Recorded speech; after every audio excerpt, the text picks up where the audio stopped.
พี่กบดนตรี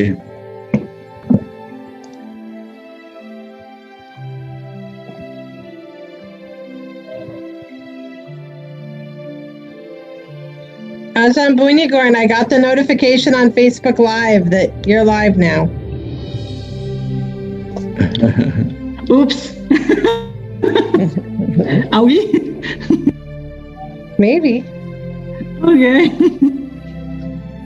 Ajahn Bunigorn, I have to ask you to tag me for the live session, this session for live. So I'm sorry.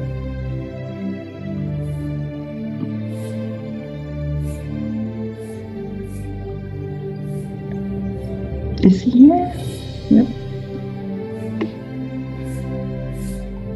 Ajahn Bunigorn, you hear me? Ajahn, huh?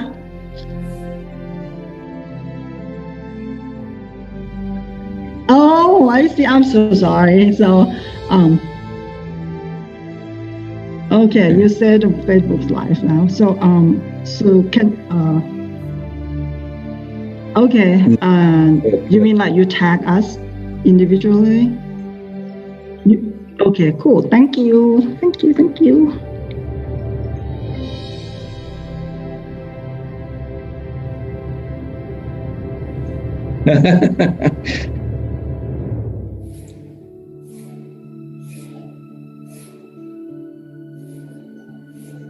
Thank you. I appreciate it so much.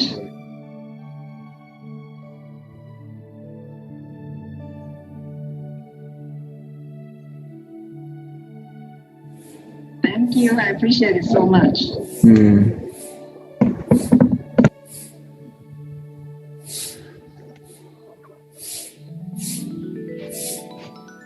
Thank you. I appreciate it so much.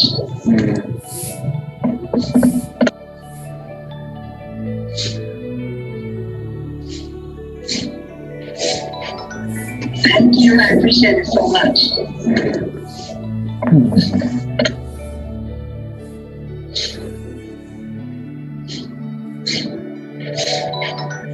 Thank you. I appreciate it so much. Repeat it, Nana. That's right. Okay.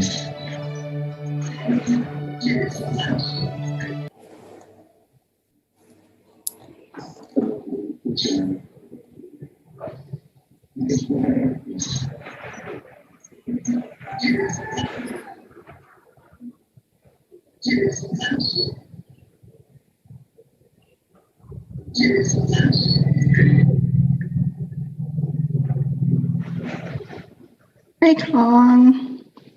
I'm looking forward for you to come up. Good morning, everyone. Hey, Kong. Morning. Hi, Kong. Good morning. Morning, Ajahn. Oh. Good evening, everyone in U.S. Good morning in Thailand. Good morning, everyone. Morning. Good evening. Morning. Good evening. Yeah.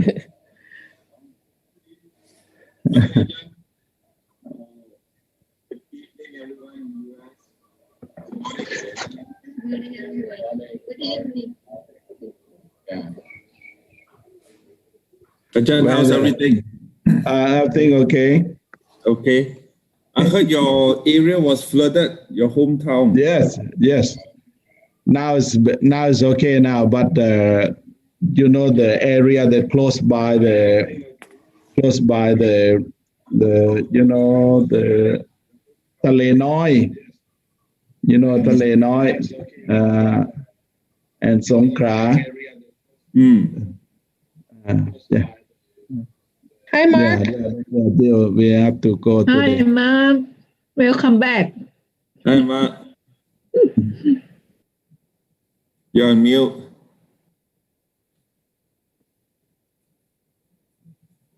I'd love to hear about your retreat sometime.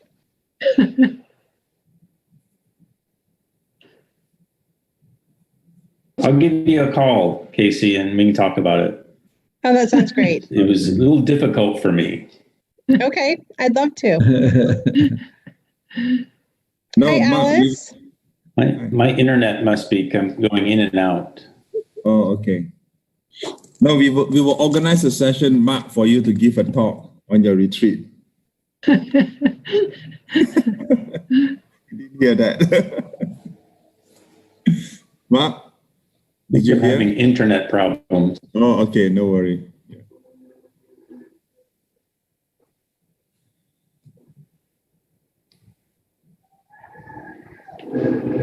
Morning. Nice to see you, Good Casey. morning. You too, Morning. Hi, Alice. Alex. Nice to see you.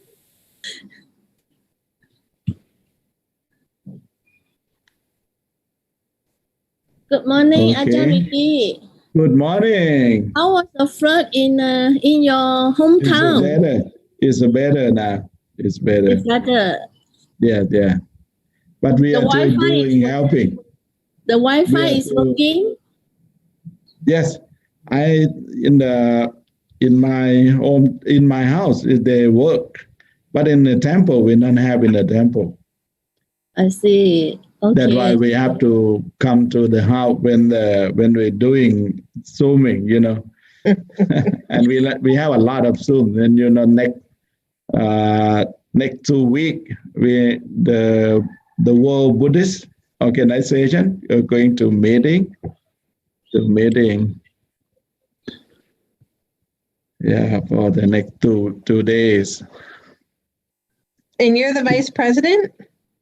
No, not the president in the England, Okay. and the secretary, Dr. Tanat is secretary. Yeah, What is the Maybe the member. organization, Ajahn?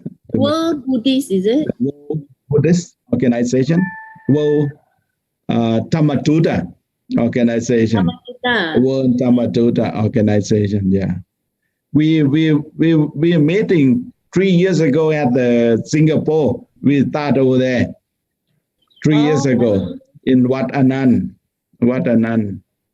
I see. And then Nanda. we continue doing that.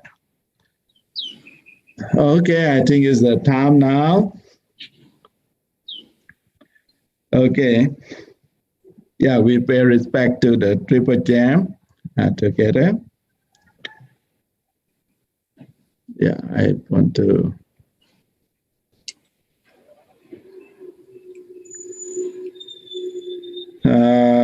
Arahang Dhamma Sambuddho Bhagava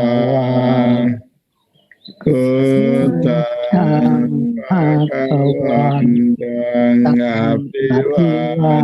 Abhivaden Sawakato Bhagavata Dhammo Dhammang Namasami Supatipanno Bhagavato Sāvaka Saṅgho Saṅghang Namami Handamayang Puttassa Bhagavato Pupabhaka Namakarang Karomase Namo Tassa Bhagavato Arahato Samma Sambuddhassa Namo Tassa Bhagavato Arahato Samma Sambuddhassa Namo Tassa Bhagavato Arahato Samma Sambuddhassa.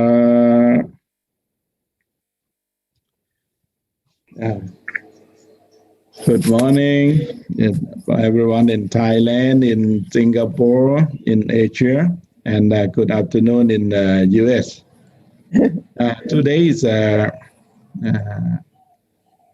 think it's very good time for us to come and learn and listen to the Brahmavihara Dhamma today. And thank you for the Kathryn to accept the my invitation for the Dhamma talk today. And Kathryn is very, very good. She living in Chiang Mai with Luang Pu Thong. Luang Pu Thong is very popular in Thailand, and meditation master in Thailand, and Kathryn and her husband come and take care. I went before the Luang Pu Thong passed away about 1 week. I went to pay respect to the Luang Pu Thong, and then I didn't talk to the Kathryn and her husband, and two of them, they're like a known-as, they like to working the Buddhists, take care the people from around the world to come to the Wat Luang Pu Thong. And today, I coming from the beginning, but after maybe 1 hour, I have to go to the Nang Kham Island, to in the Pathalung area. There's a lot of the people, they still have the problem. And today we have the lunch box, about 1,000. And we have a lot of the bag of rice just to keep the people. I have been yet the day before, I have been in the we call a Chai Klong, that's close by there. The people, they never go out for a few days already. They cannot go out, it's very, very, very bad, very bad.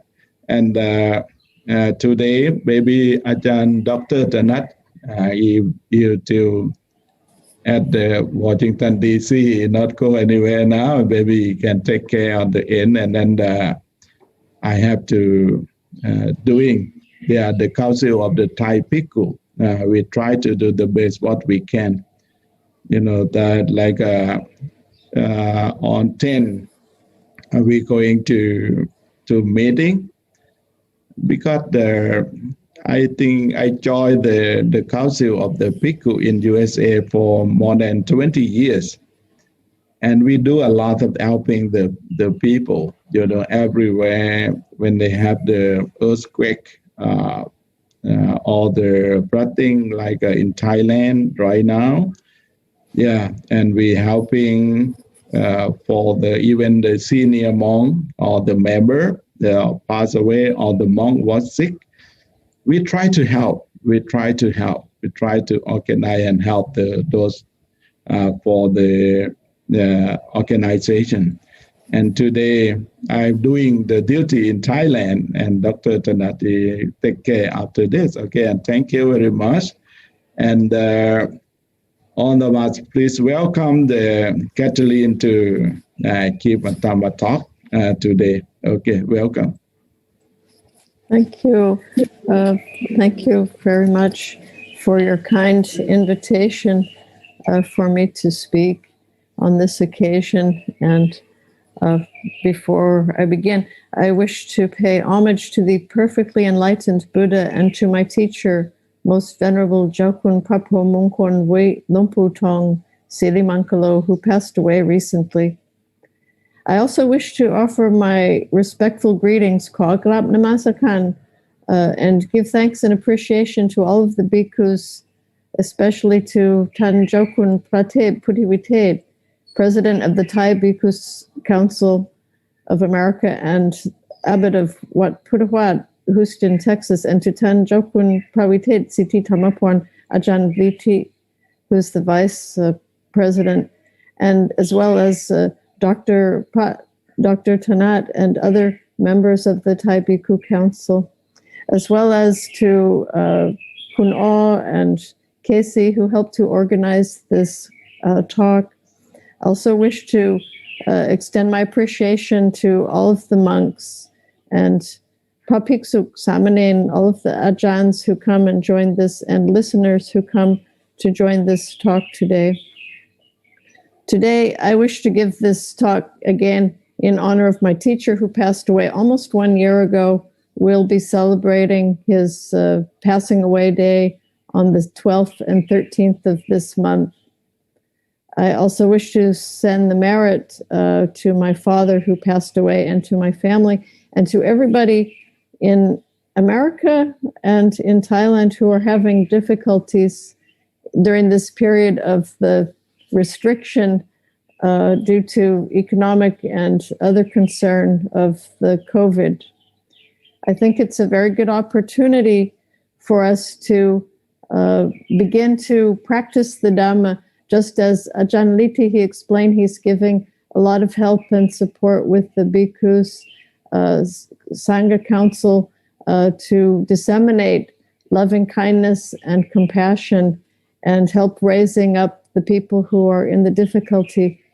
It's also the subject of today's talk, which we can discuss in English afterwards for the monks who wish to practice and learn more about English language. I'm sure the monks already know everything about the Brahmavihara, the 4 divine abidings. And for us Dhamma students coming from the West, it's a good chance to help become conversant in the Thai, English, and in the Pali. And so I will begin. Homage to the Exalted One, the Worthy One, the Supremely Enlightened Buddha.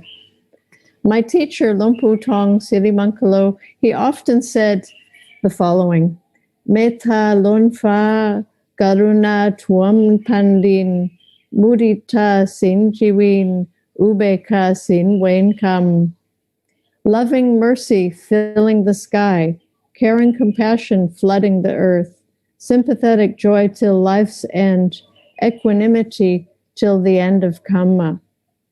This is a saying from my teacher who, in his every word and action for the 30 over years that I stayed with him, he embodied these 4 Brahmaviharas.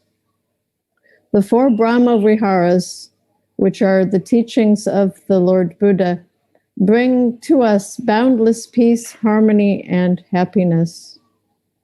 The 4 Brahmaviharas, or Brahmavihansi, are teachings of the Lord Buddha which can develop towards the attainment of unlimited peace, harmony, compassion, friendliness, and happiness, both inside oneself and in the world around oneself. The 4 Brahmaviharas, or 4 divine abidings, pure abodes, are classified in the Abhidhamma as apamanya, which means unlimited and unbounded, or boundless mind states. They comprise the following 4 sublime states of the mind: metta, which is loving kindness; karuna, which is compassion; mudita, sympathetic joy; and ubeka, equanimity. These 4 sublime states of the mind raise up and foster the practitioner's inner kindliness, compassion, sympathetic joy, and equanimity regarding oneself and towards all sentient beings. The word metta arises from the Sanskrit Pali word mit, which means to soften, to love, as in Sanskrit misariyapab, or Thai mitrapab, meaning friendship or friendliness. We also call maitri, a state of friendship, meaning that kindly state which softens the mind, or friendly disposition of the mind. This is metta.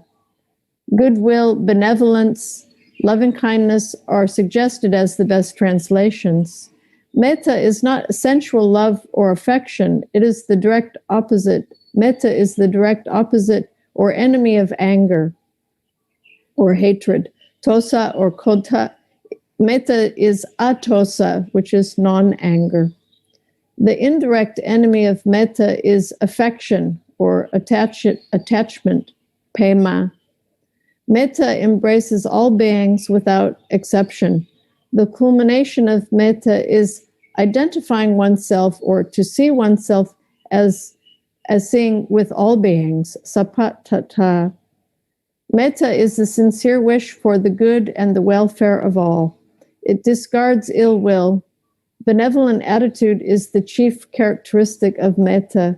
Metta is best described by the Lord Buddha as just like the pure divine love of the mother for her only child, she guards her child with her life. So too can one develop loving kindness towards all beings. Metta, or loving kindness, is the genuine wish or intention to bring happiness and peace to other beings according to our ability. It is the desire to improve the well-being of others and may involve various generous or charitable actions which bring physical and emotional happiness to others. Metta also involves the desire to help others with pure intention. Metta, the genuine concern for the well-being of others, can be developed and maintained within our thoughts, speech, and actions at every moment. We can cultivate the wish for all beings to experience happiness, understanding that all beings are subject to the universal law of existence, the endless cycles of birth, aging, illness, and death, known as the samsara wat, or the cycle of suffering, vata samsara. One can develop the metta by reciting or contemplating the following verses as a way to develop loving kindness and to help clear angry thoughts from the mind. In Pali, we say, ahang sukito homi, nitduko homi, avero homi, apaya pacho homi, aniko homi, suki atanang pariharami. May I be happy, free from suffering, free from enmity, diseases, and grief, free from troubles, difficulties, and dangers, and be protected from all misfortune. Sape sattha sukhita hontu, avera apaya pacha anika hontu, sukhi atanang pariharantu. May all sentient beings be happy, free from suffering, free from enmity, diseases, and grief, free from troubles, difficulties, and dangers, and be protected from all misfortune. One can repeatedly recite these phrases with a clear intention and feeling of well-wishing intention from one's heart to begin cultivating the deepened states of metta. As we do so, contemplating again and again, we may enter the state of concentrated absorption with metta, and that actually has a tangible quality. The energy from the heart actually can be measured as even stronger than energy from the brain, so to speak, on an EKG or EEG. And so if we can cultivate by contemplation with the feeling, we can actually affect the experience of beings around us. And so beginning with the first direction, which is ourself, we cultivate the friendly and happy feeling towards ourself, and then we begin to extend that in all directions.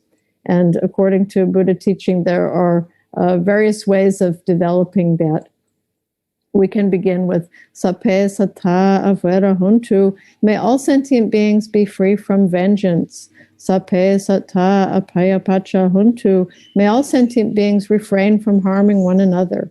Sape sattha anika hontu. May all sentient beings be free from suffering in body or mind. Sape sattha sukhi atanang pariharantu. May all sentient beings be happy in mind and body and be free from harm and suffering. Metta, loving kindness, is the sincere and genuine wish for the welfare and happiness for all living beings without exception, without any selfish motive or expectation. It is the unconditional love towards oneself, towards friends, foes, without any preferential love. It is the antidote to anger and hatred. One can develop it by quietly contemplating the following. May I be happy, free from suffering, free from enmity, diseases and grief, free from troubles, difficulties, and dangers, and be protected from all misfortune. And then extending to all beings. May all sentient beings be happy, free from suffering, free from enmity, diseases, and grief, free from troubles, difficulties, and dangers, and be protected from all misfortune. In the Karaniya Metta Sutta, the Lord Buddha gave very detailed and precise instructions how to develop loving kindness into the higher stages, and detailing the kind of virtues which are required for the development of metta. Whoso seeks to promote one's own welfare, having glimpsed the state of perfect peace, should be able, honest, upright, gently spoken, meek, not proud, contented, easy to support, not overbusy, simple living, tranquil senses, and prudent, not brazen nor attached to families, avoiding any action disproved by the wise, thus can one cultivate. May all beings be well and secure, may all beings be happy. Whatever living creatures there be, without exception, weak or strong, long, huge, or middling, short, tiny, or bulky, whether visible or invisible, living far or near, born or seeking rebirth, may all beings be happy. Let none deceive nor decry his fellow anywhere. Let none wish others harm in resentment or in hate. Just as with her own life a mother shields from harm her only son, her only child, let all embracing thoughts for all beings be yours. Cultivate an all-embracing mind of love for all throughout the universe, in all its height, depth, and breadth, love that is untroubled and beyond hatred or enmity. As you stand, walk, sit, or lie, so long as you are awake, pursue this awareness with all your might. It is deemed the divine state here. Holding no more to wrong beliefs with virtue and vision of the ultimate, and having overcome all sensual desires, never in the womb to be born again. Metta can be developed up to the level of chan, or absorption, or sampabat. According to the great Vipassana master, Mahasi Sayadaw of Burma, there are 528 kinds of metta, or directions where it can be developed progressively, beginning with the first direction, which is oneself. Metta is embodied and manifested in the Noble Eightfold Path. Metta practice will have very protective benefits. One wakes happily, one sleeps happily with no evil dreams. One is dear to humans and non-humans. The gods protect one. Neither fire, poison, nor weapons can harm one. One's mind becomes quickly concentrated. One's face is peaceful and serene. One dies unperturbed, and if one fails to attain a higher state, one will at least reach the state of Brahma. Karuna comes from the Pali Sanskrit word kar, to do, to make, and una, which makes the heart move or quiver, shake. We are moved or shaken with compassion when we see others afflicted with suffering, sorrow. That which dissipates the suffering of others is karuna. The wish for the removal of sufferings of others is the chief characteristic of karuna. The direct enemy of karuna is wickedness, or hingsa. The indirect enemy of karuna is grief, or tomanat. Karuna embraces sorrow and suffering of afflicted beings. It discards cruelty. Karuna is best translated as compassion. It involves the pure intention to care for and assist in lifting other beings out of their state of suffering, the wish to help other beings be free from all kinds of suffering. As in the case of metta, karuna also involves the wish to help others out of their sufferings with a pure intention. Both metta and karuna are closely connected because whenever we bring happiness to others, we also deliver them from suffering. For example, we can bring happiness to others and relieve their suffering simply by listening to them or giving beneficial advice. Karuna, or compassion, helps others without expecting anything in return, shares sorrows with others, and showing compassion to those who are misfortunate. This counteracts cruelty and harmfulness towards others. The following verses can be recited as the way to help develop sympathy and compassion for sentient beings, and as a means for a person to purify their mind from harmful thoughts. Sape sattha tukha pamunchantu. May all beings be delivered from suffering. May all sentient beings be free from the state of losing their fortune. May all sentient beings be free from the state of losing their status. May all sentient beings be free from slander. May all sentient beings be free from all forms of suffering. Mudita is derived from mud, to be pleased. It is not mere sympathy, but appreciative joy. Its direct enemy is jealousy, and its indirect enemy is exultation. The chief characteristic of mudita is happy appreciation of others' prosperity, anumotana. Mudita embraces prosperity. It discards dislike, arati, and it is the congratulatory attitude of a person. When we appreciate the success and happiness of a person, this is called mudita, or sympathetic joy. With mudita, sympathetic joy, we feel happy appreciation at the happiness, success, and prosperity of others. Mudita is the antidote to jealousy and envy, especially towards rivals or enemies. Mudita, sympathetic joy, is the genuine feeling of joyful happiness and appreciation or congratulation for the happiness and achievements, successes of others. Although mudita seems simple, it is not easy for one to cultivate and maintain this sublime condition in practice, because people are often troubled by jealousy when they witness the success and happiness of others. Jealousy is the opposite of mudita. One way to maintain mudita as a continuous sublime condition of the mind is to realize that in essence we should envy no one, as everyone is subject to the same cycles of suffering, birth, aging, illness, and death, over and over again in the endless cycles of rebirth until the ultimate attainment of nibbana or nirvana. Happiness and success and joy of others or ourselves are merely a temporary respite along the long road of existence. The following verses can be recited to help develop sympathetic joy and appreciation. Contemplation of these verses can also help clear the negative mind states such as jealousy from oneself.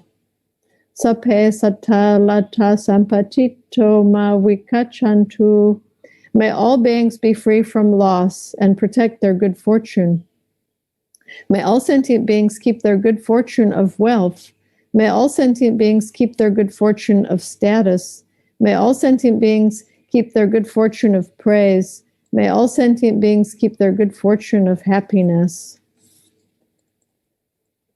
Ubeka comes from the Sanskrit Pali upa, impartial or impartiality, justly, and ikha, to view, to see, to look. It means viewing or seeing evenly or impartially. Ubeka is to view impartially, in other words, neither with attachment nor with aversion. It is the balanced state of mind. The direct enemy of ubeka is passion or attachment, arak. The indirect enemy is ignorant indifference or apathy. Attachment and aversion are eliminated by ubeka. Impartiality is its chief characteristic. Ubeka is not only neutral feeling, but a pure, clear, stainless virtue is implied. The word equanimity is the closest translation. In this aspect, it raises the mind to the pochong enlightenment factor of ubeka. Ubeka is even-mindedness, embracing all good and bad ones, all loved and unloved, all agreeable and disagreeable, all pleasure and pain, and all similar opposite pairs. Ubeka, or equanimity, is a balanced and even state of mind which arises when realizing that all beings will reap the results of their wholesome and unwholesome karma. Understanding that we are all heirs to our own deeds. The practice of ubeka discards craving and aversion. One is neither attracted by desirable objects nor averse to undesirable objects. Ubeka, or equanimity, is the ability to remain at peace and unbiased, combined with the ability to let go or live and let live, when situations have evolved beyond our control or influence. This is especially important when we are not able to help others for whatever reason. For example, when we realize that we can no longer help someone it is important to maintain an inner state of peace and equanimity. It is important to remind oneself that all sentient beings experience the results of their own karma, and nobody else will experience for them or take their place. Thus, there are sufferings in the world that one cannot influence or mitigate. Upekkha also denotes the ability to remain unbiased in our compassion for the rest of the universe. This essentially translates as the universal and boundless compassion for all beings in the world around us, free from all forms of discrimination.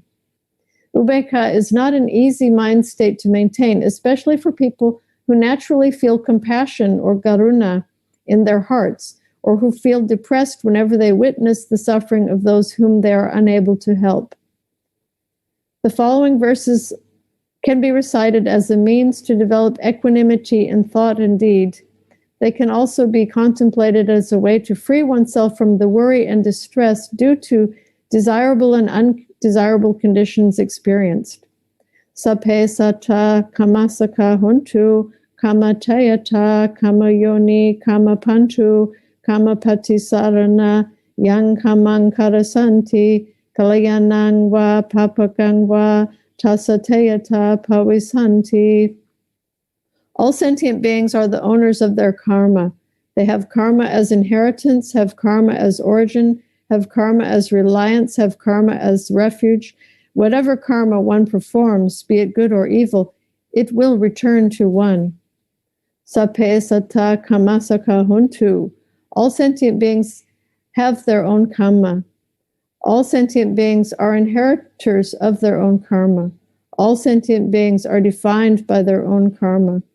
All sentient beings depend upon their own karma for shelter and support. In essence, whatever we do, it comes back to us. And so when we're cultivating the 4 Brahmaviharas as specified in the Lord Buddha's teachings, metta, the unlimited state of loving kindness, karuna, the unlimited state of compassion and goodwill, mudita, unlimited sympathetic joy, and upekkha, unlimited equanimity, these are all related together and work towards the fostering of enduring peace, harmony, compassionate, loving kindness, and happiness at all levels, individual, national, global, and ultimately universal. They are also instrumental in enabling people to eliminate the 5 hindrances which obstruct and stain the mind and impede the development of sila, samadhi, panya, and to further develop the Noble Eightfold Path leading to the realization of Nibbana. A common question often arises: what is the difference between upekkha, the ability to let go and remain unbiased, versus apathy, I don't care attitude, or lack of sympathy? The difference lies in the following. Those who lack sympathy could help others but do not want to help, or they refuse to help, while people who have upekkha, they may not be able to help others, or they may be unable to help due to various conditions, although they are willing to help others if given the opportunity. According to the Lord Buddha's teachings, for inner peace and well-being, it is sufficient if one maintains a persistent state of mindfulness, peace, and concentration, unperturbed by all the desirable and undesirable things that enter our lives. We can cultivate mindfulness, concentration, and wisdom along with the 4 Brahmaviharas. If we can do so, one can attain a truly happy and peaceful existence. Metta embraces all beings. Karuna raises up and fosters the suffering. Mudita rejoices in the prosperous, and upekkha holds the good and bad, the beloved and unloved, the happiness and suffering equally. If we can develop the 4 Brahmaviharas as embodiments of the Noble Eightfold Path along with vipassana by way of the 4 foundations of mindfulness to the realization of path and fruition, even in the lower stages, and become a noble one, we would be able to swim toward the other side of samsara to see the shore ahead of Nibbana, we would begin to cross the sea of samsara. As we continue to practice to swim along, that is, as we continue to practice, in a short time we will arrive at the other shore. We will reach Nibbana. This means the realization of true peace and happiness. In conclusion, I wish to dedicate the merit of this Dhamma talk to my most venerable teacher, Jokun Papo Mongkon Wei Lompu Tong Sili Mankalo, and to my beloved family, and to all the beings who are traveling in samsara and need of assistance. May this merit help to upraise everyone. May the meritorious power of this Dhamma discourse on the 4 Brahmaviharas bring good health, long life, peaceful happiness to our most venerable ajahns, abbots, parents, teachers, family, and friends, and for all of us devoted Buddhists and Vipassana and Samatha yogis and Dhamma practitioners here today, and lead us all to realize Makpon Nibbana very, very soon. Naka.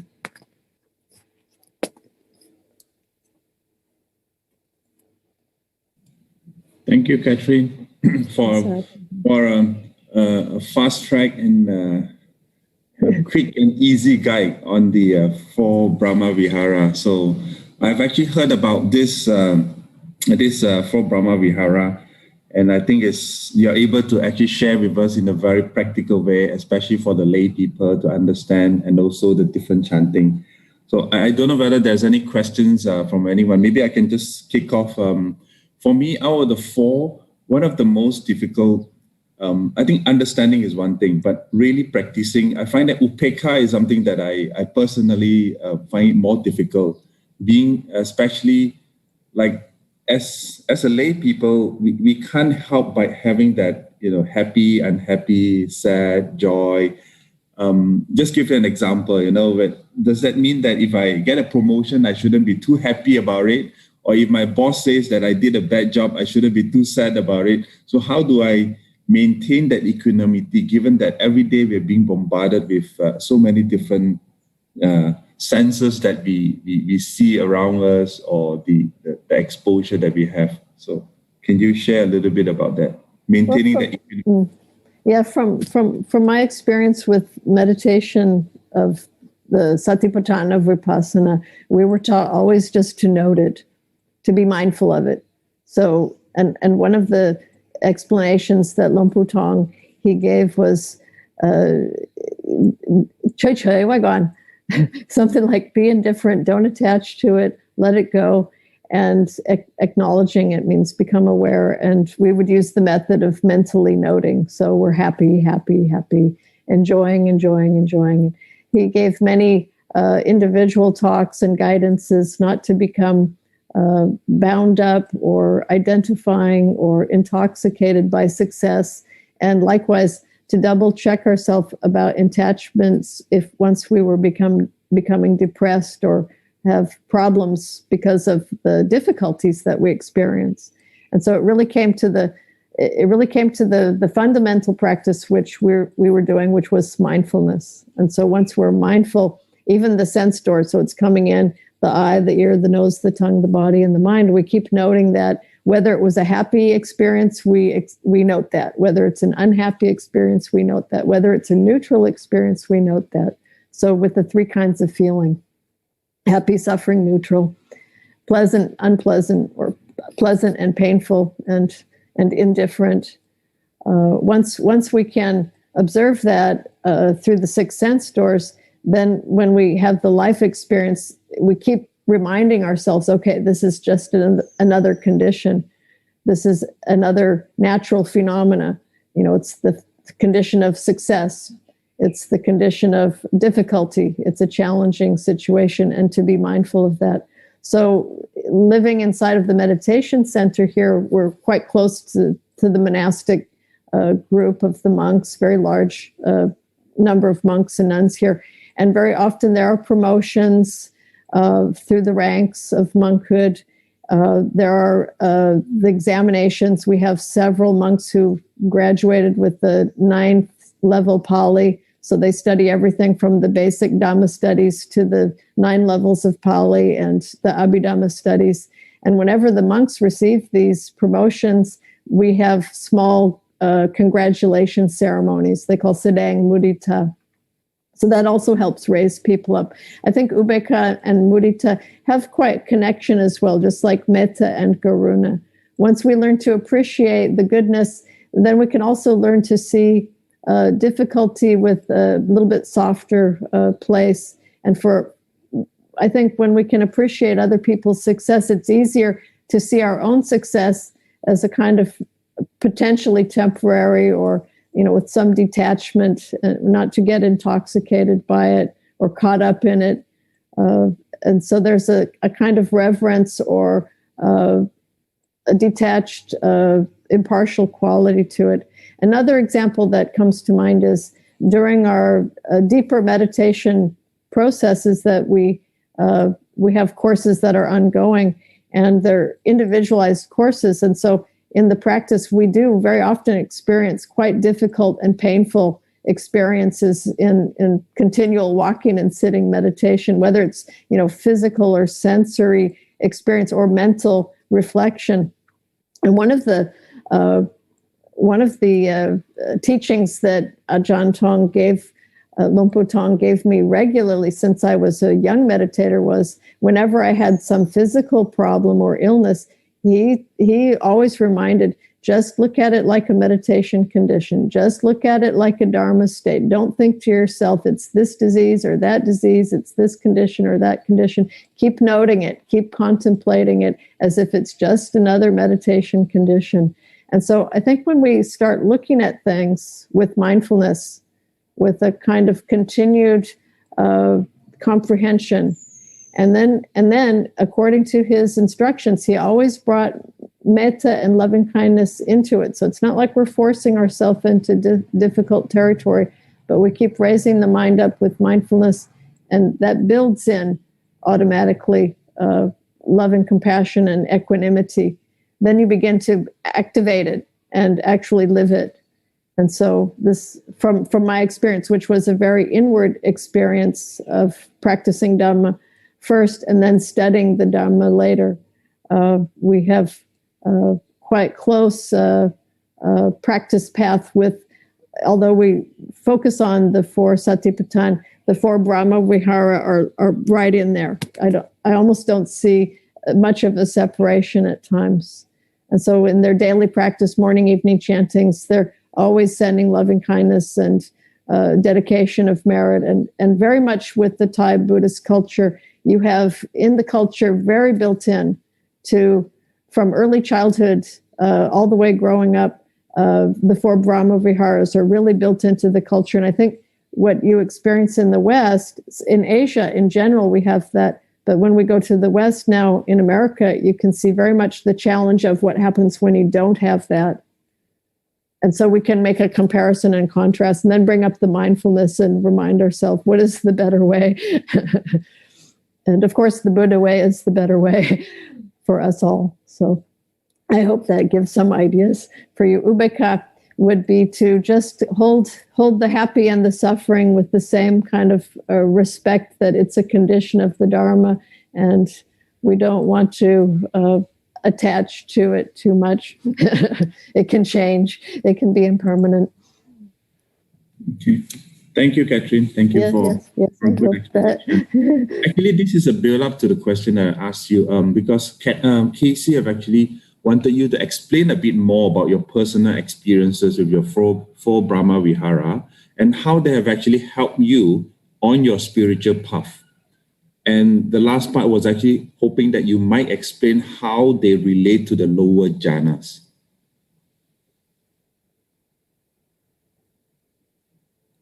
You were asking me? Yes, 3 parts of the question actually. Okay. Yes. Well, so actually, I have to go quite straight to the point, which is that in the method which Lompo is teaching, it's a very pure, what we would call dry insight. It's almost, they call it bare bones insight or bare bones vipassana. And so when we're looking at Chan, we're not going specifically into the stages of concentration with the metta bhavana or even with Anapana directly. We're going, they call it Banya Vimut. We're going on the path that's direct insight. So our first and more primary focus with the method of practicing here would be to gain what are called the stages of knowledge, or yan. And then as you continue through years of practice, it may be that chan starts to develop. And so with the method that we're using of the very dry insight based on the 4 foundations of mindfulness, moment-to-moment concentration was the primary level of concentration that we used. And that would be, we call Kanika Samadhi, which may be equivalent with the second jhana. It's excess concentration. So it doesn't go full or deeply into the absorption known as the 3rd or 4th jhanas or higher than that, until one starts developing deeper or higher levels of attainment in Vipassana, where it might become automatic. And so it was considered that the second chan in this case was enough for insight wisdom to arise. So we begin to see nama and rupa as clear and distinct. Nama meaning the mind, the mental phenomena, and rupa meaning the body, all of the physical phenomena, which are, we call ultimate dharma. They're paramattatam. And so we're using, as a vehicle for developing insight, we're basically using the paramatta, we're using the ultimate elements of reality as our meditation object, the 5 aggregates, the body and the mind, leading towards the realization of the 4th ultimate, which is Nibbana, the nirvana. And so we use Jaitasik Rup, the body and the mind, to see the truth of the body and the mind, basically. We use the lens of the 4 Satipatthana to go into that. And so, of course, when you're in the practice, you begin to see the mind states, and you begin to see all of these different, you have the positive ones, kusala, you have akusala. We're speaking from the Abidings place. And then you begin to see the limited mind states. All of those akusala are very limited. The hindrances, the 5 hindrances, craving, angry, worry, sleepy, worry, doubt, the defilements, greed, anger, delusion, all of those fetters, those negative states. And then you begin to see the positive mind states more deeply as well. In the practice that we were trained with mindfulness, the sati jaitasika means applying the noting. They use the noting technique here, which we call mental labeling or mental noting. In Thai, they call it gamnot, which we could translate as acknowledging. And so whatever you're doing, standing, sitting, walking, lying down, bending, stretching, raising, lowering, all the movements and the positions of the body, you start doing them slowly and carefully. Something like, which is practiced in the great center in Myanmar, the Mahasi Sayadaw Center or Upandita Center or the Ujjanaka Center.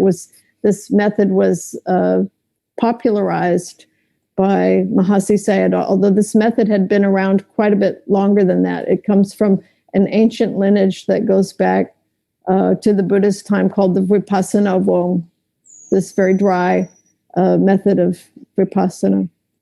And so it's like an emergency room technique for people who might not have any hope to make it by way of Jeto Vimut, which means purification of the mind by way of pure concentration, and then crossing over to realization of impermanent suffering, non-self, and nirvana. It's like I don't want to use the word shortcut, but it's a sort of a direct way to get into the root of the problem, which is wrong view. And so we, first of all, begin to develop the understanding of what is mind and body. And then we go into understanding how mind and body are conditioned and conditioning each other. Because of mind, physical phenomena arise. Because of the physical, mental experience arises. We call the second stage of knowledge, Pachaya Parikayan. So first we have an Amarupa Parichetayan, which means the knowledge which differentiates the mind from the body, or the mental from the physical. And if we could look at those 2 stages alone, it's considered that in the in the commentaries, Atakata, that if we only reach those two stages, and Lumpu Thong, he would repeat this quite frequently, if we only reach these first two stages of knowledge, it might take 4 or 5 days of meditation, maybe 1 or 2 days for experience, a person who's already got a good groundwork of meditation, probably even quicker if we haven't already attained it. Most of us have. We're called Junlat Sodaban, which means a lesser stream winner. You won't go to the suffering abode in the next life. The next life, happy abode is assured. But after that, we're not certain because the karma will hold for the next lifetime. But the disposition, what we call upanisai, will be planted.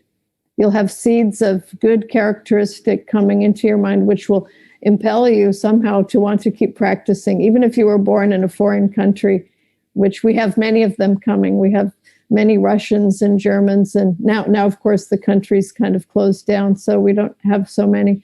But we have the like myself, a person who was born very far away by force of my own karma, somehow like an arrow shot through the dark, ended up coming to Thailand and practicing meditation. And it was as if destined or planned by some higher power. I have no idea how that happened. And so we look at even a small amount of meditation, which if it can lead to the development of correct view and understanding to a certain degree, that has a very strong, powerful benefit and helps to lift the mind out of this identifying and attaching to negative states of the mind as being part of the self. So I see from the West that in the West, that a lot of the sickness and suffering comes from people being caught up in a negative reflection of reality. And they don't have the breadth of the vision to see all sides of the mind as being a potential. So when we look at developing mindfulness as the key to open up the mind, then we can start to see these other more spacious qualities of the mind, the loving kindness, compassion, the mudita, enjoyment, appreciation of other success, and upekkha, letting go, being at peace with it. And in the Vipassana practice, for sure, we start going into deep stages of knowledge, which shows us suffering. So we call that the rolling mat stage. There are several stages of knowledge. If you look at the 16 jhanas, they're called, you have the knowledge of discerning the difference of the body and the mind, or the mind and body, nama-rupa paricetya. You have the knowledge seeing the conditionality. There's some realization about karma and how that works. There's some knowledge about, the third is about seeing impermanent suffering and non-self, like a preview, samasana. Then you have the knowledge of arising and passing of phenomena. So you begin to see that the mind and body, they're not fixed structures, they're not permanent. Then you begin to see how things dissolve, it falls away. And from there we go into deeper realization of impermanence. And mind becomes more, my experience was the mind becomes very much more sensitive and open to the fragility of existence. We see the danger potential of a wrong step in life could just lead to suffering. So with our own life, and once we begin to see that, we also see that's not only me, it's everyone around me. And we're like walking on eggs or thin ice. When is it going to break? There's a realization of, and now I think with COVID, a lot of people are having those kind of realizations without knowing that they're having it. I could get sick. I could die any minute. And this is the fragility of life. If we can bring up the mindfulness and comprehension and wisdom a little bit more, then we can bring up compassion with that too. Yes, all beings are subject to this. We need to help each other. We can't just be caught in the fear and the worry and the stress. We need to help. We need to care. We need to bring up the positive mind states. So they call payayan, which is the knowledge of the appearance of fearfulness or terror or the potential dangers of things. And then you have more suffering stages after that. You go into the suffering characteristic.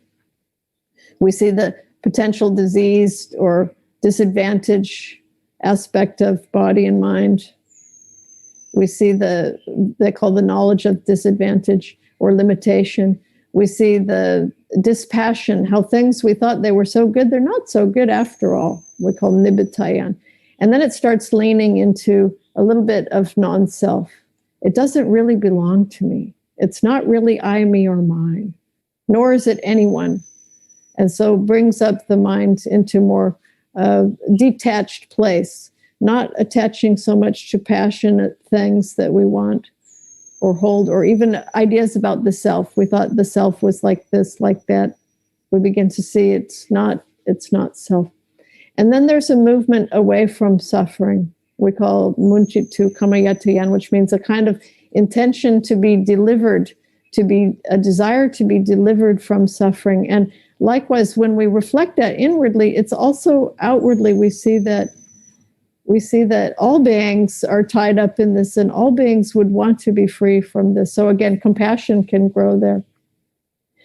We have, after that, a kind of a knowledge of review, which cycles through this impermanent suffering and non-self on a very gross level. And this is where I say the Noble Eightfold Path comes in, because in my experience, and I'm mostly working with Westerners who don't really know, they come into the Dharma like I did.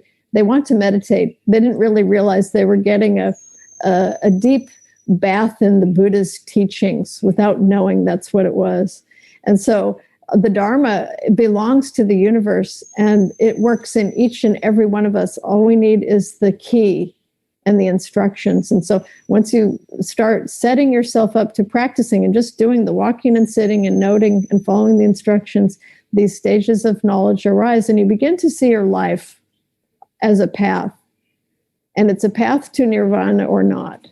And if we're on the path, it's going into the peaceful happiness, then the path is walkable, we can do it. But if there's something in life that we shouldn't be doing, or we need to resolve, or we need to be careful about, that will appear in our mind. It will become a mind object, and we will need to develop wisdom about it. Do we continue cultivating that, or do we need to abandon that thing?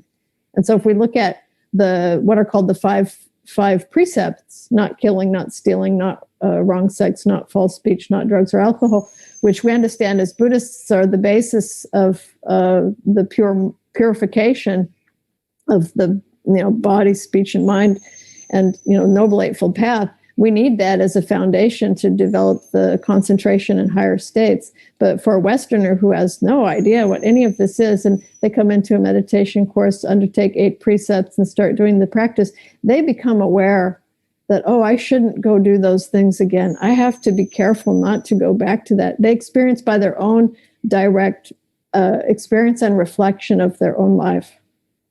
So they see, I can't go back to that path of suffering. I need to change my friends. I need to move on and grow up. A lot of these students we have are young people, and they're, from middle 20s to middle 30s. They're young adults, and they've, led life the way they were taught was the right way. But sometimes they've made some pretty difficult mistakes, and sometimes they've had some very bad experiences. We had several women coming from a European country who had really horrible early childhood abuse issues, sexual abuse, and growing up in the home with family members. And it's just a very strong negative condition that they have to review again, and to work with the mind to develop compassion and love for themselves, and then for the family member who did that, and then equanimity, not anger against that if it's a close family member,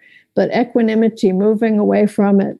And so this is in a strange way from the inside out that we start working these 4 Brahmavihara. And then of course, if such a person, if that student continued practicing, they might actually want to become a nun if they continued practicing, or not. They might decide that they can live in a normal situation. This one particular person was quite damaged by that. It was a long experience in her life, and she is meditating, and she's doing, as far as I can tell, she's doing quite well with the practice. We have many helpers, and we're able to give the proper language. She's not an English language speaker, but we've got translators who are native speakers who are assistants. And so it's a nice team of students that we have. And so for this is an example. And so if a person like this could continue to practice, they'll reach a stage of knowledge we call Sankarupa, which is the knowledge of the equanimity about formations. And that's considered to be the top level of the worldly stage or mundane stage of knowledge. And that's where we could say, to some degree, a preliminary true type of equanimity can arise. It's like the live and let live, and just let it be and let it go, and it's okay. And there's some very tangible aspect to that stage in the meditation practice, the quality of the breath, the quality of the mind, the quality of the contemplation of the mind has certain aspect to it, which is very similar to what you might experience if you're doing a pure samatha practice with equanimity arising. And so it's quite a soft and subtle and pure and clear state of mind. It can become very single-pointed from that point as well. With the Vipassana knowledges or Vipassana Gyan, if one were to continue from that place of practicing, the mind would actually want to become more single-pointed, and it would want to go more and more energetically into the meditation object. You might find that you could walk and sit 16, 18 hours a day, no problem. 1 hour walking, 1 hour sitting, alternating like that. 4 hours of sleep, 3 hours of sleep, not a problem, or less. And as you do so, then the mind starts to go into very subtle places where it releases, it's starting to let go of things. That's where a transformational consciousness can occur. And it might be like a person wakes up and realizes that the old self is gone. It's not existing anymore, and a new mind arises. And so these are subtle stages of knowledge, which are called lokuttara, or leading to the lokuttara or supramundane. And they're basically plucking out or cutting off or digging up these roots or defilements, rooted aspect of defilement. Ideally, the first of those that is eliminated would be delusion about oneself. They call wrong view about oneself. And so and of course in the commentaries, in the Abhidhamma, in the Visuddhimagga, in different places, we have a lot of different explanations how this process works. What is called Magga-citta and the Phala-citta, the path and the fruitions and nirvana, and how all of those things happen. And according to what Lompu Tong was teaching, was that it's very attainable in this lifetime. If we're here and we're studying Buddhism here in this day and age, we can attain if we wish to. All we need to do is find the time and the place and the teacher and the method that works for us, and we'll be able to do it. It's actually the age of the happy Vipassana practitioners, I think, in this period of time. And so whether or not we're doing samatha as the preliminary practice and then going to Vipassana, or we're going dry Vipassana, which then develops samatha in a higher stage. And that may happen if a person really was attaining to stages of enlightenment up. You have Sotapan, Sakadagami, Anakami, Arahant. In these higher stages, you would need to have samatha practice coming automatically, as from my experience studying and looking at, listening to and watching the teacher, and listening to and watching the students with the teacher, meaning Lompu Tong, and how their life has unfolded in the 30 years of observation. And so I think we're all very, very, very lucky to be here in this age, in this time and place. Even though now it's like a difficult period, it's also a reflection period for us to be able to see what Dhamma solutions we can bring to our life and to the people around us, whether in Asia, in Thailand now, which has some difficulties, or in America, which is having very strong difficulties, or other countries which are influenced by that. And so if we're in a place like Singapore, which seems like it's a little more cohesive and a peaceful place to be, it's a good chance to really go deep with the practice when you can. And if it's in Thailand, which has been the heart of Buddhism for a very long time. It's a good time to keep supporting it. We don't want it to go through a difficult place like America is having right now. And so I think with all of us together meditating and helping everybody, our friends and family, and our supporting our teachers, our good teachers and practitioners and the people, it's a really good chance to bring these not only core Dharma practices, but also Brahmavihara, which is certainly built into my experience, the Noble Eightfold Path, that they're intertwined all together. And it belongs to correct view, correct thought, correct speech, correct action, correct livelihood, correct effort, the effort to do those things, correct mindfulness, the attention there, correct concentration, ultimately absorption there, if we can do that. It doesn't lead away from anything that the Buddha taught. And it's also, on another side, which is a little bit strange, the 4 Brahmaviharas, I believe, also are a bridge that we can use to connect other cultural traditions or religious background. And I debate to myself whether to bring this up or not, but in English, we don't really have the word. English, if we understand, is a Indo-European language. And there are many words which are missing from the language.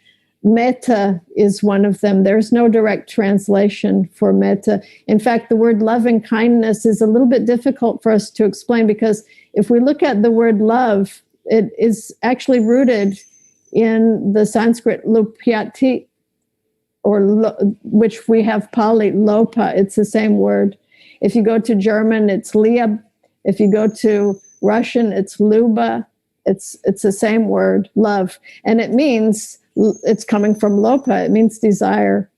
And so when we look at the Abhidhamma, you have the lopa citta, it's on the unwholesome side. And then you have metta citta, which is an apamanya, it's on the very exalted high level positive side of the mind. And so how can I explain to these foreigners about these Western people about metta and lopa? And they're two different things, because love is considered to be one place and metta is another. And then I remember the Buddhist teachings, just as the mother loves her only son, so we should develop this maternal feeling, this motherly feeling towards all beings. And then I realized that the word maternal, maitri, mata, mother, it's also somehow related. So it's this, we don't have it in English. You don't go around saying, oh, I feel so maternal for you. I'm feeling very motherly for you. But there's that aspect there. And then I'm reminded, yes, we do have in our culture, in Western cultural tradition, there were those images that were created of the Holy Mother and the Divine Child, and the icons of Christianity. And that is just completely missed by the population, that this is actually not just showing the person. They think it's showing the person. It's showing the ideal of the pure love of the mother to the child. Every child is a divine child to their parent. Every child is a potential, little Buddha or little Jesus or whatever. But every parent loves their child like that. And so that icon, it shows us something. It's if the mother can develop this pure love for her child, we can develop to all beings. And so I believe that 4 Brahmaviharas on various levels is also a way for Buddhism to talk to, or for Buddhist practitioners to talk to people who are not identifying or practicing Buddhists, and to make a bridge of friendliness, because it's there. It belongs to the mind. Just as sati belongs to the mind, it belongs to Dhamma, it belongs to nature, it belongs to the human being and the human being's higher mind. And metta citta is certainly one of the higher minds, pure and high mind, that keeps us. It's a Dhamma that holds us here in this positive and beneficial place of the human being. Once we don't have that, then the country falls apart, or the family falls apart, the society falls apart. And so it is an important mind to have. And so then without going political, I don't want to go into that direction, but we see what's happening with America when we look at the civil laws of the human being no longer support the human being. And your 5 precepts are no longer built into the civil law, which is normally how it would be. The government controls killing or stealing or, people's behavior with sex, consent or whatever, false speech, drugs or alcohol. When the leaders cannot uphold that, the human beings do suffer. Just because it's legal doesn't mean that there won't be a karmic condition to it.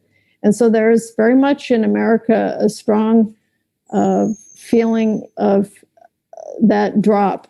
You wonder, why are people suffering so much? Well, because the Dharma that holds us up isn't working full time, or people aren't using it as they could be. And so again, this is where the teachers and the helpers and the monks and the disciples and everybody together get to help all of us to uphold the Buddhist teachings and for the benefit and the happiness of all beings. And one of the things which Lompo Tong used to talk about quite a bit were the different ages or periods of time where Buddhism would be strong. And from his experience, he's a Northern Thai. He's from the Lanatai tradition. He was the disciple of Kruba Sri Vichai, the very famous saint of the Lanatai, who developed the Doisu Tep. He's famous for that. He was ordained by some very special monks in Chiang Mai. He spent his entire life as a monk. Since he was a child, he had the disposition to be like that. And so he would often tell us stories that come from the Lanatai tradition or Northern Thai tradition. And one of them is the different ages or periods where Buddhism will be very prosperous. And his point being that Buddhism will be strong throughout the 5,000 years of the Buddha age. There won't be a decline. Even if human beings are weak, the Buddha's teachings will still be here. And so we have a chance to really work and practice and keep it growing. And I think there's some information coming from different places that, it's in decline, it will fail, it's fading away, it's leaving Asia, it's going to the West.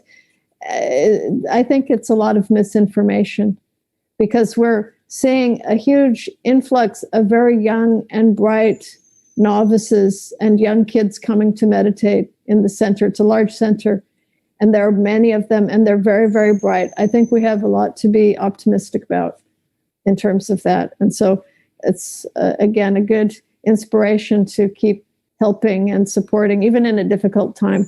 And so I'm happy to share what my experience growing up as a young adult with Ajahn for 30 years with my teacher, and how that shaped my life, and that I can help share that with other people. I'm very happy if I can offer this information to any and all of you. Yeah.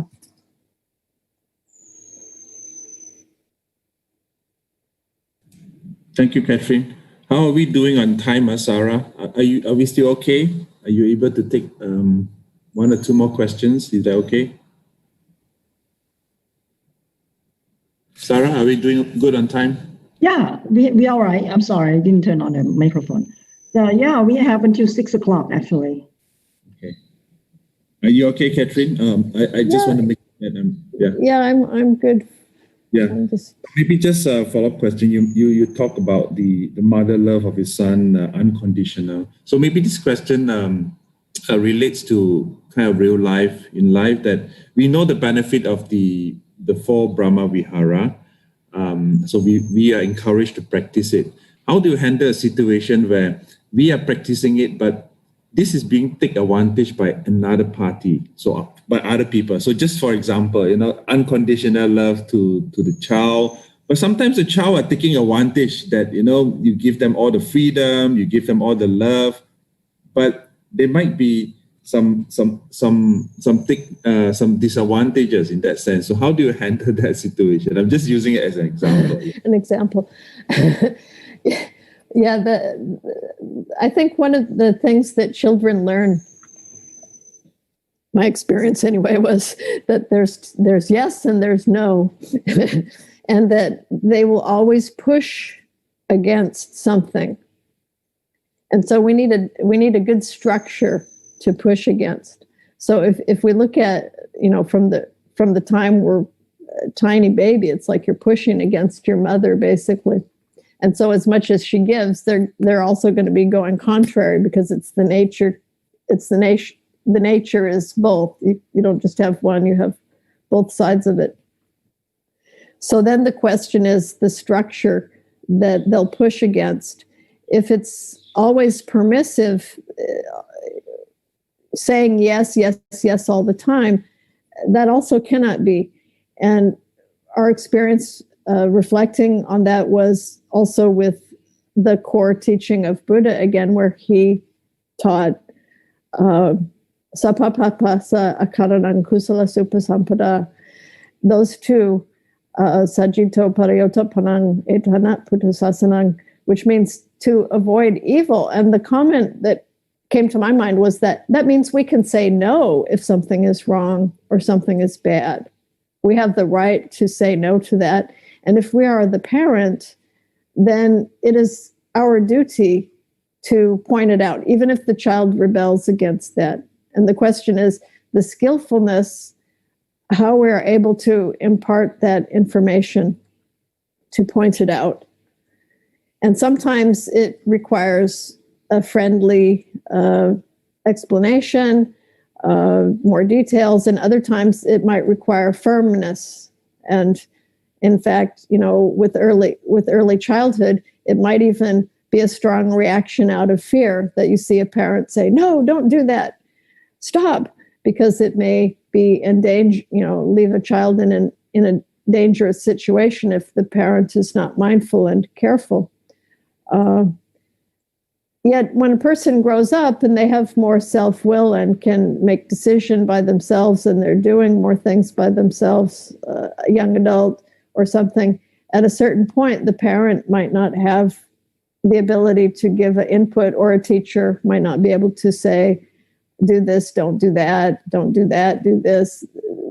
And here's where, even in the large monastery with many different people, you help a person for a certain period of time, and you realize that maybe it's not helping them.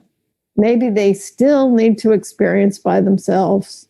And so then you might, at a certain point, have to step back and let them experience it by themselves. In other words, learn the hard way. I think many people, probably most people, like to live easily, but at the end, even living on somebody else's merit is dissatisfactory, and they'll push away from even the best situation if it's not fulfilling for them. The question is, are we feeding that or not? And so as a teacher with long-term students, sometimes we have to be very careful, because we may have students that come in for a long period of time and they become very dependent. If you don't help them become their own person and independent, you'll end up with many people that you're helping, and you won't always have time to take care of yourself or help your teacher do things that you need to be doing. And so there is a balancing point of kindness too much, feeding the defilement, a certain kind of personality which can become a little bit like an emotional, I don't want to use the word vampire, but that comes to mind. And there are conditions like that. And so we're basically learning to be our own self-monitor. In other words, to observe ourselves and to see where or how or when we might be oppressing another, or where or how or when others might be oppressing us, and to learn in a way, for the first direction, may I be happy, is how to take care of myself, how to raise myself up, how not to be a burden which causes suffering to others. Now, if I'm capable of taking care of myself, then I can help take care of other people or help them to take care of themselves. And so I think also is another way of looking at loving kindness in action. At one point, we helped quite a few people as a charity, and the Hill Tribe children, there were quite a number of them. That was back in the late 80s, early 90s. And there were a lot of problems with heroin addiction in Thailand in the north in the Hill Tribes. And their parents would end up in prison. You have all these kids living on the mountain that were very vulnerable. And I think nowadays would be in a really difficult situation, if easily to be trafficked or something. We ended up taking 17 of these children into the temple.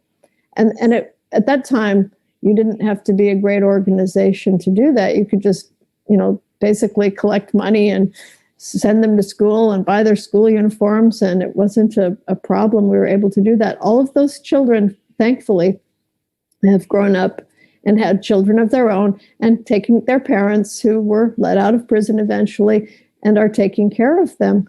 And so there's a kind of balance of helping which helps others. So sending to school was a very important thing. At the same time, we had students who were former heroin addicts back in the days when Thailand still had problems with that. Some people would even come into Thailand to buy the stuff, and then they would go into the meditation center thinking they could just hang out. And we're like, no, you can't do that. If you want to dry out, okay. And so we had some experience with that, which is quite terrible. I don't think I would ever do it again. And in some cases, those persons were quite damaged by their experience with the toxic things they were taking. And they couldn't really take care of themselves. You had to try to find another way for them. They wouldn't be able to function in a monastery or meditation center properly. And they needed to go home and find social health care, social work in their own home with their families and things. And so there's a point where helping people to help themselves, I think, is the most important thing, if it's coming to that. And with children as an example, for sure, that's not easy because the parents love them so much. But at a certain point, even the children will push away, I think. It's depending on the culture, of course. And so we have had some experience with that. I can see that it's less of a problem with, I think, the students that we have coming in than it was before. We don't see that much of a difficulty nowadays. People seem to be pretty independent, and even though things are difficult, they seem to have a good level of wisdom and understanding nowadays. So compassion without wisdom, it can become kind of soft and vulnerable, and people can tend to take advantage of that. Whereas if it's wisdom without compassion, it can be a little bit harsh or sharp, which might end up alienating people. It might not be helpful. And so a good balance is useful. We need to know when to help or when it's not working, and when to help people set themselves up. Okay. Thank you, Kathryn. Thank you for yes. Very good explanation. It is about the balance. It is about not just practicing the 4 Brahmavihara, but really balancing it with the wisdom. So thank you for the explanation. Yes. Maybe I just want, there are no more questions I see on the chat group. I just wanted to react to what you mentioned about situation in U.S., in Thailand. I live in Singapore. I just moved from Seattle. And I fully agree with what you say that, suffering is universal, regardless of where you are. Even though we might have the lowest number of COVID cases in Singapore, but that state of unsatisfactory human being actually creates that suffering. And I see that when I move here in Singapore, yes, we have the lowest number of COVID cases. People are slowly getting into their normal life as much as possible. But that state of unsatisfactory of human, the kind of conditions that we are seeing is suffering is universal anywhere, regardless of where you are. And that's really something that dawns on me. It all depends on how you absorb or desanitize yourself to all those hindrances or senses that you have in terms of managing it. So it's just one of my observations when I moved here. If you're trying to escape from US to come to Singapore so that you have less suffering, sorry, no, it's the same. It's that unsatisfactory of yourself. You will never find that perfect state. If you're trying to escape from one place to go to another place just to have less suffering, unfortunately, that's not the solution. You really have to start from yourself. Yeah, that's just some of. Yeah, and look at what's coming into the sense doors too. So if we can be mindful and moderated, if you're in a relatively quiet place with a certain amount of space just for your mind to be peaceful, then it can be in a good place to be able to contemplate. Just put yourself in the kind of the neutral position and then observe things. It's just a phenomena.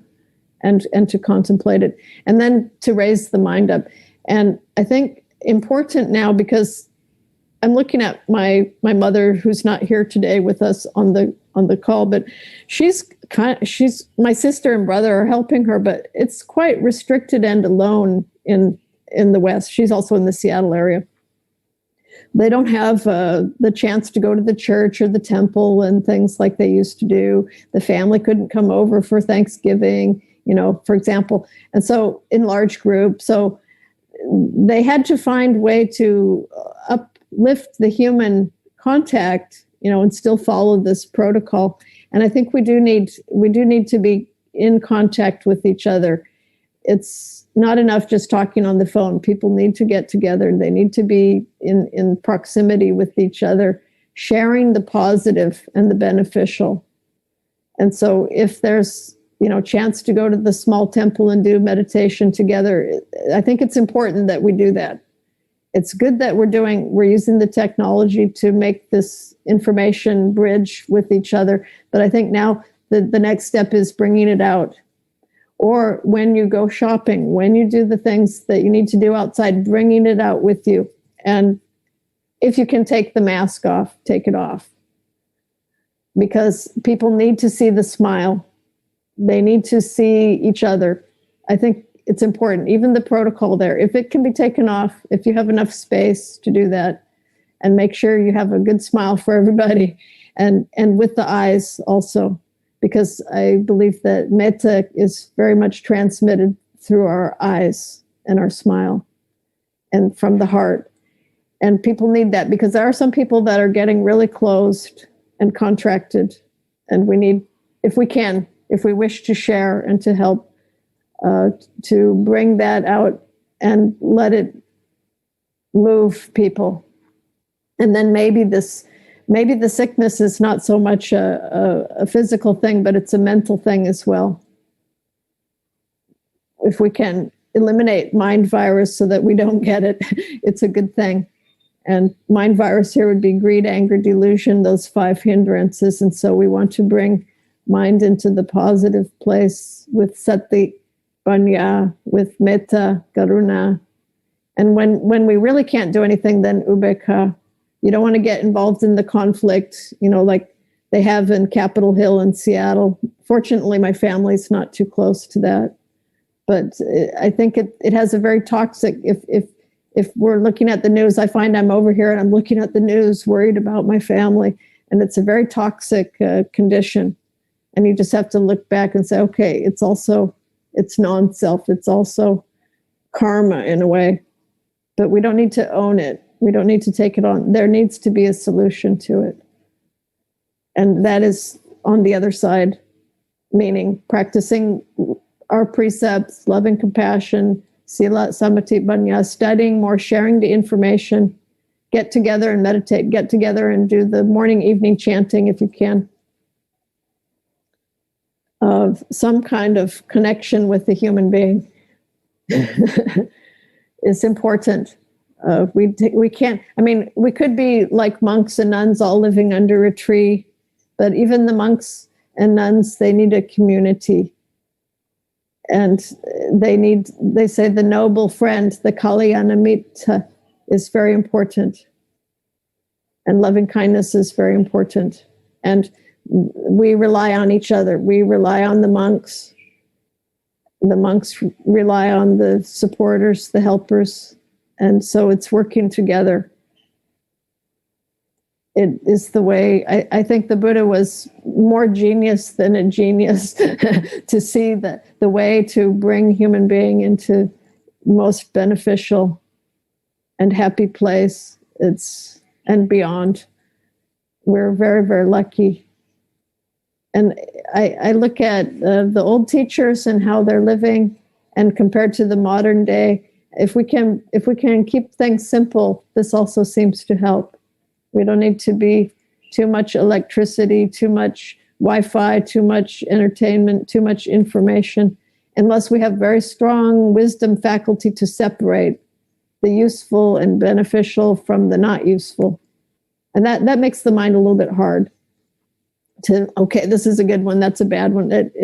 I find that I'm filtering a lot, and then I can't sleep at night, so it's better just to forget about it. Go outside, get some fresh air, stay away from the false light, be in the real light, be in the nature, and share happiness with each other.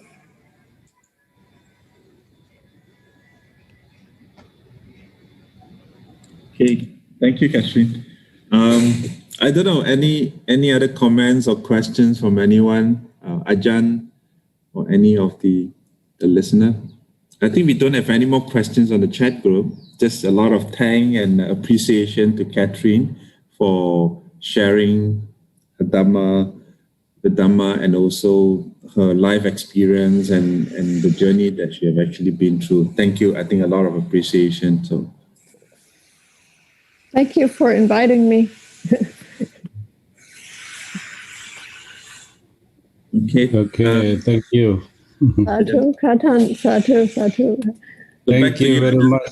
Your presentation today was very, very clear and explained in the deep level of Brahmavihara Tham, that very important Dhamma to support the world.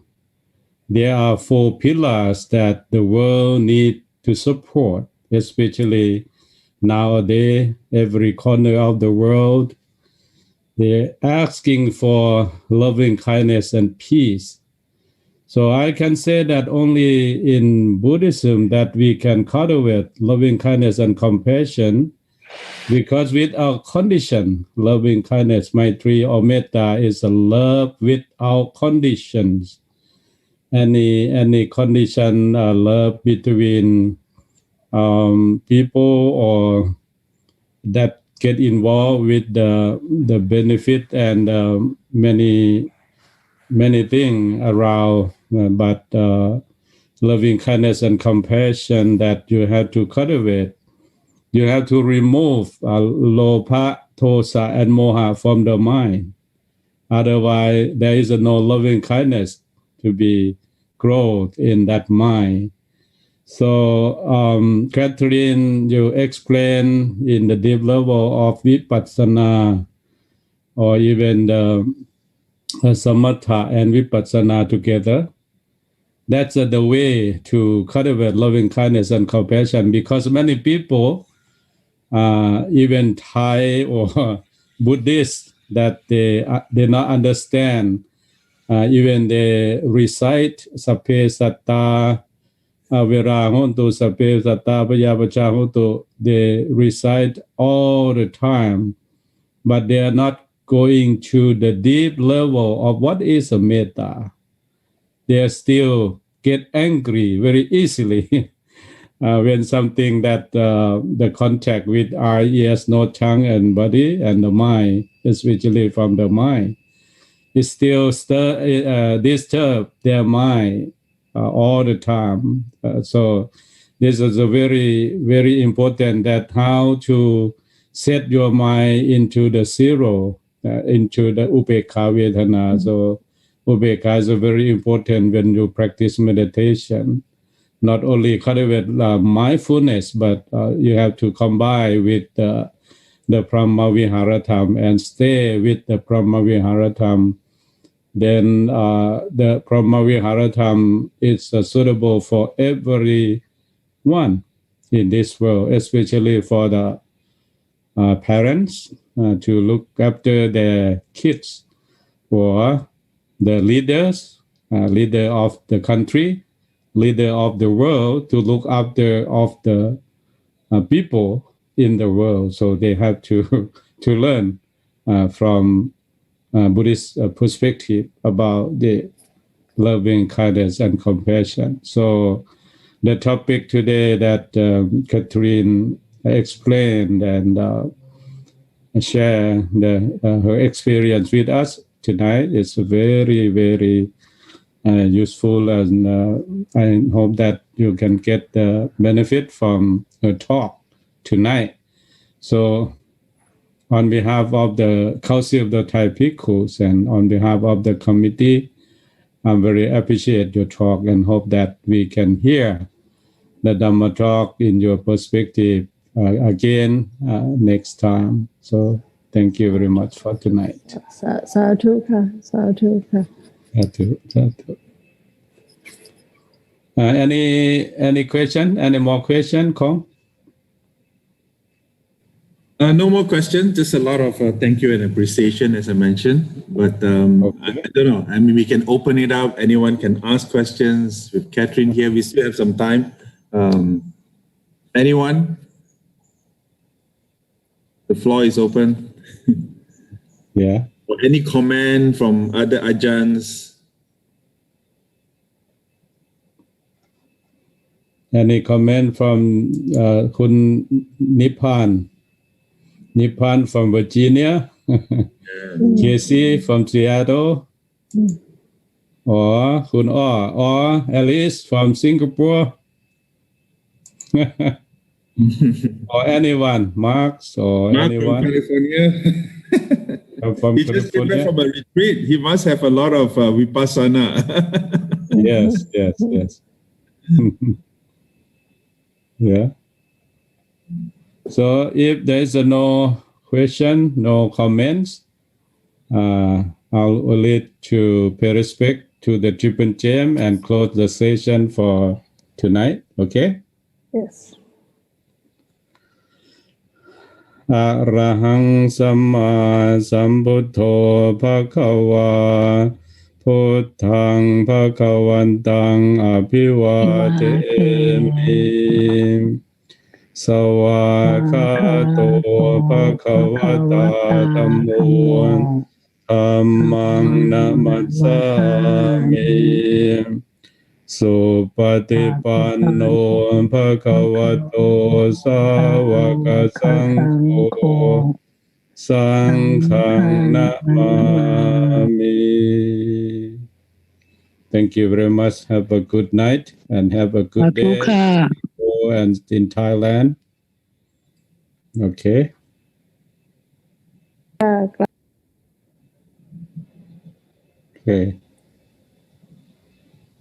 Okay.